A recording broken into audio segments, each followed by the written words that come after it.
Magandang umaga po sa ating lahat, maging sa mga nanonood sa kanilang mga tahanan ng pakikinig ng salita ng Diyos. So, tapos na po tayo sa Book of Ephesians. So, alam niyo naman natin yung revelation ng Panginoon dun sa mga taga-Efeso. So, sa umagang ito, ang title po natin is Restoring Our First Love. To restore. Mahirap po sa atin na magkaroon ng restoration, lalo na sa first love. Kasi sa relasyon, dito pa lang sa atin, kapag nagkaroon ng on and off yung relationship natin, napakahirap po bumalik sa umpisa. No?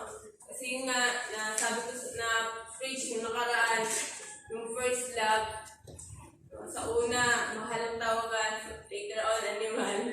So, mahirap bumalik dun sa pinakauna. Kasi paano pa tayo na-inlove sa Panginoon nung panahon na yun?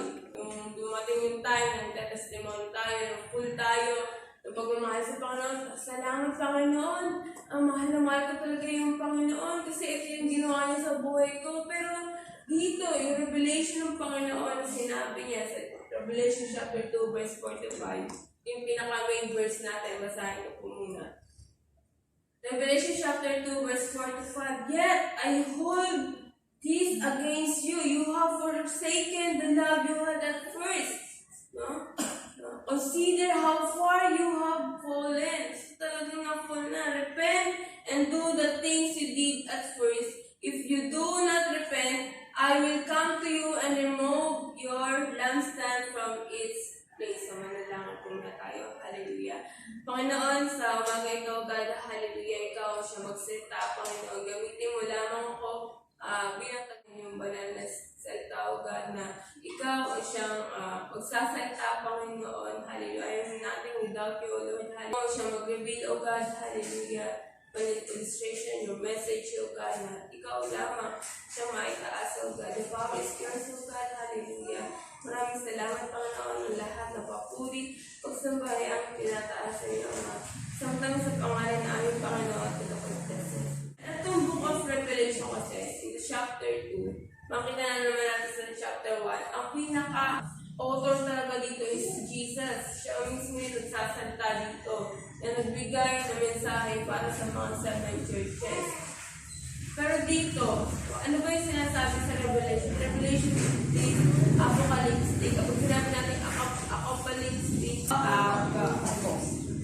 apocalypse na yan. Kapag sinabi natin apocalypse, it is divine mercy, a revelation to reveal a divine mercy. So dito, ano ba yung mensahe ng Panginoon sa mga Ephesians? Kasi sinasabi dito, nakalimot daw tayo doon sa Panginoon.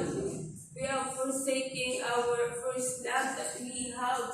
Yung una natin siya nakilala, nakalimot na, pero naanin niyo naman sa preaching ng nakaraan, sobrang mapagmahal ng mga Ephesians sa isa't isa. Yung pagmamahal nila, nakita naman, yung pagpupursige nila.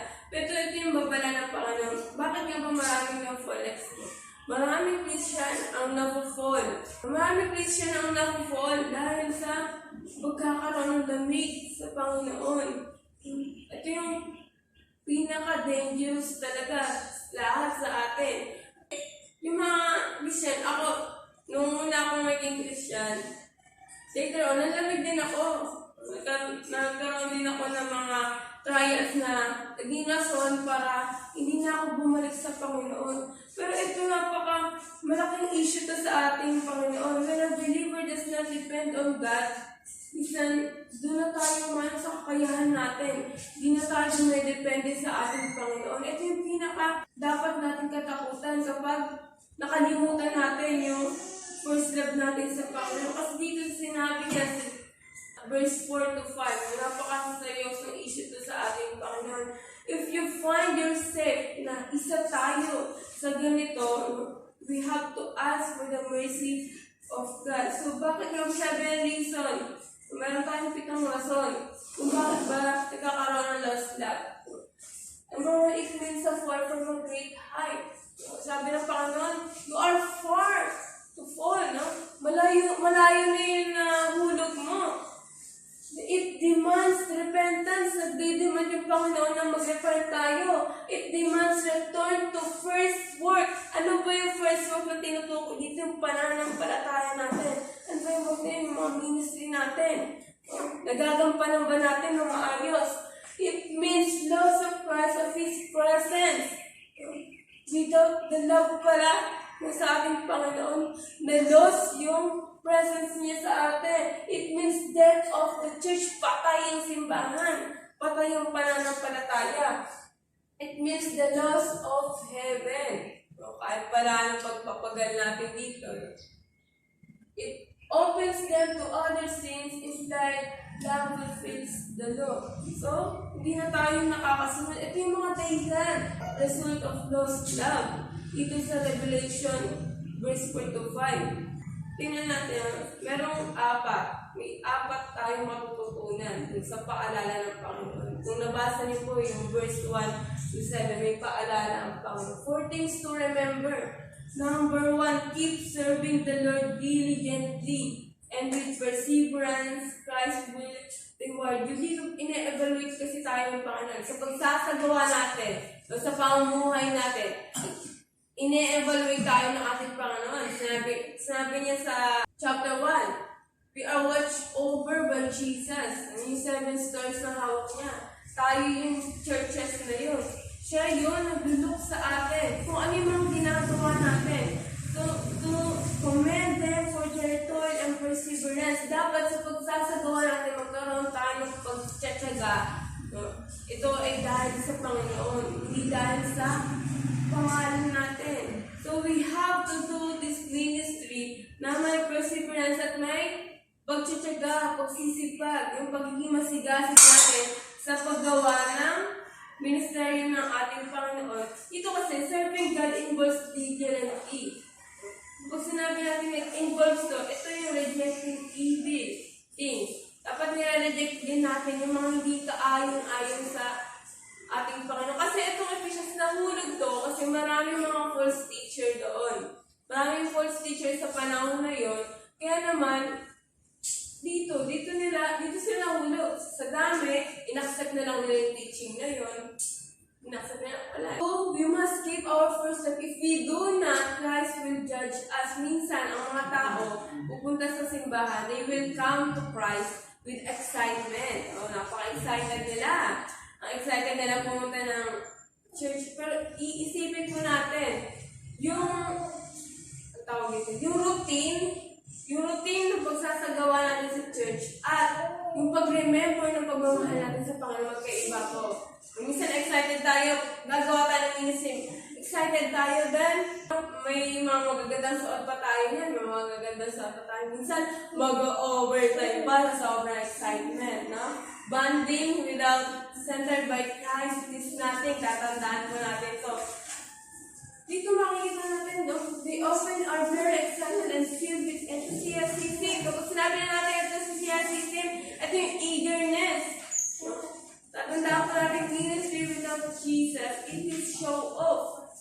Isa ganun na pala yung nangyari dun sa Ephesians. They look with enthusiasm, with working ministry, yung pala, hindi nakasama dun yung Panginoon, hindi nakasama yung pagmamahal dun sa ating Panginoon. Number 3, we must be overcomers. Overcomers will be rewarded with eternal life. At yung sinasabi ng Panginoon, gusto niya kasi, ma-overcome natin to. Kasi yung Ephesians, may dalawang pinagdadaanan. Yung pinagdadaanan na to, one is that they were confronted with evil men and false teaching. Kasi sa panahon ni Nicolai, pinapractice po doon yung immorality, yung idolatry. Doon po yung pinapractice yung mga pagsasagawa doon na tinaken up nila kung ano yung ginagawa ni Nicolaitans. Then yung pangalawa, they had lost their first love. No? Ito yung pinakamasakit sa Panginoon. Nire-remember niya tayo. Overcomers, they must deal with both problems. Kailangan itong nakikita natin sa sarili natin sa mga Ephesians. I-deal natin kung ano ba yung gusto ng Panginoon. Kasi gusto niya maging overcomer tayo na malagpasan natin to. Number 4, we must hear that the Spirit is saying. Ito kasi, yung Holy Spirit na to, ito yung magbibigay sa atin ng navigator.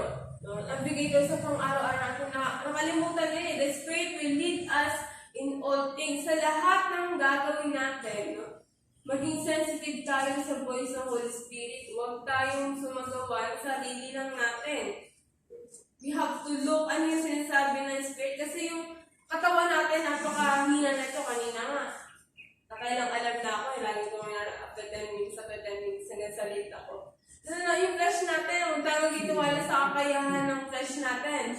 No? Sa Spirit tayo, bumasa eh. Yan, na-rebuke ko na ako sa umaga ito. Sabi ko, gigising ako ng alas 4, nagising ako alas 6.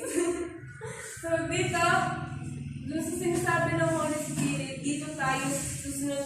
All the churches must careful, listen. Ano yung sinasabi ng Holy Spirit? No?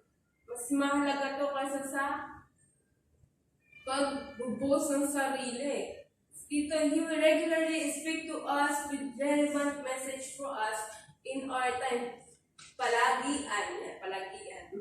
Palagi, Banal na Espiritu ang magsasalita sa atin at susundin po natin. So we do not have a navigator. Saan tayo pupunta? Pag hindi natin alam yung patutungan natin, yung decision natin, saan tayo pupunta? Yun na yung mensahe ng Panginoon sa Revelation na yun, sa Ephesians. Yun na isang topic na tayo.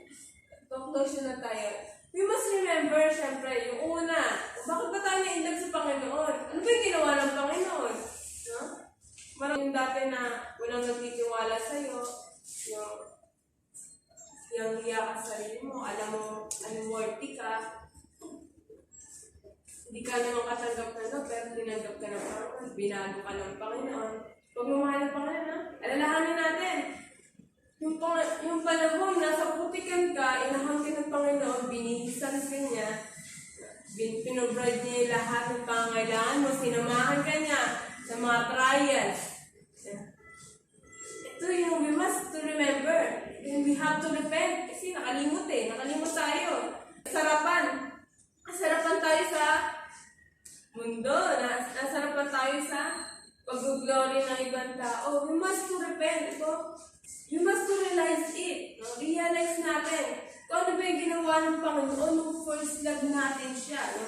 Minsan, natanong ba natin, ligtas pa ba ako? Hindi na kita ramdam eh. Ang lamig-lamig mo sa akin eh. Hindi na mainit yung samahan natin kahit sa ministry, hindi na rin mainit. No? Minsan, nagko-complain na tayo. Dati, with the love, para to kay Lord, para to sa Panginoon. Ngayon, ang dami na nga nautos. Meron pang ginagawa eh, may papagawa na naman. So we have to realize, ligtas pa ba ako, Panginoon? Nalalamig pa ba ako sa'yo? No? Tandaan mo natin, repentance involves a change of mind. No? Nababago yung kaisipan natin, yung puso natin, yung direction natin, yung thoughts natin, yung pananalita natin, yung attitude natin, may pagbabago. No? We have to turn in the first love natin sa Panginoon. Pag yun yung first work, do the first works. Kung sinabi yung works nito, nire-represent nito yung pananampalataya natin. Without Jesus, ang hirap naman mag-grow ng pananampalataya natin. Wala yung Panginoon. Kahit palagi tayo ng sindahan, tandaan po natin yan.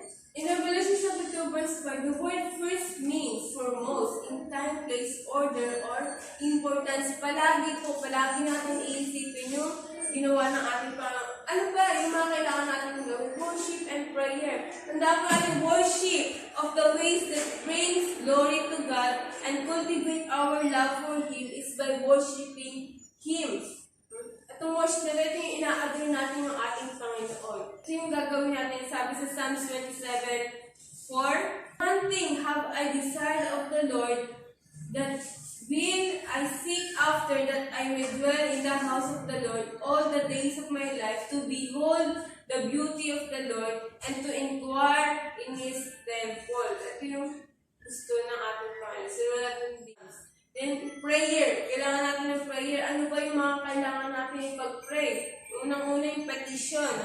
Brings to mind the spiritual, emotion, physical needs that you face each day. Yung mga pang-araw-araw natin na dapat kasama natin yung ating Panginoon. Request, reveal your motives. Dito sa request natin, makikita dito kung ano talaga yung motive natin. Kung ano yung motive natin sa ating Panginoon. Then yung confession, recognize your unworthiness. Nire-recognize na, wala naman talaga tayo eh. Pero ngayon, iko-confess natin yung mga pagkukulang natin sa Panginoon. Yung mga, bakit ba, hindi, yung mga, nasatisfy mo ba yung Panginoon sa atin? You have to confess, ano ba yung pinagdadaanan natin? Na dapat kasama talaga yung Panginoon doon. And thanksgiving reflects an understanding of your dependence on God as you thank Him for meeting specific needs. Yung pasasalamat, lagi tayong magpapasalamat. Salamat tayo na binibigyan pa tayo ng paalala ng Panginoon to remember, to repent. No? Kaya intercession, it means by which you share the needs of other, mga pangangailangan ng iba. Ito na, hindi dapat yung mawawala. Kapag magnanalangin tayo, isipin din natin yung ibang tao. It shows na mahal mo yung ibang tao. As a followers of Christ, dito, nilagay ko na dito. As a followers of Christ, we must serve with perseverance. Ito yung pinaka-conclusion natin. Sa pagsasabal sa Panginoon, kapag may pagtitsaga tayo, talagang makikita natin na mahal natin yung Panginoon. Na makikita, no? Nagpapatuloy. Yung pag-grow ng pagmamahal natin sa Panginoon. We must keep our first love. We must be overcome all opposition. Diyos sa mga evil, sa mga false teaching. Kasi kukumbit naman tayo ng Panginoon kung tama ba yung tinuturo. Pray tayo palalo para ilibin ng Holy Spirit kung ano ba yung nararapat.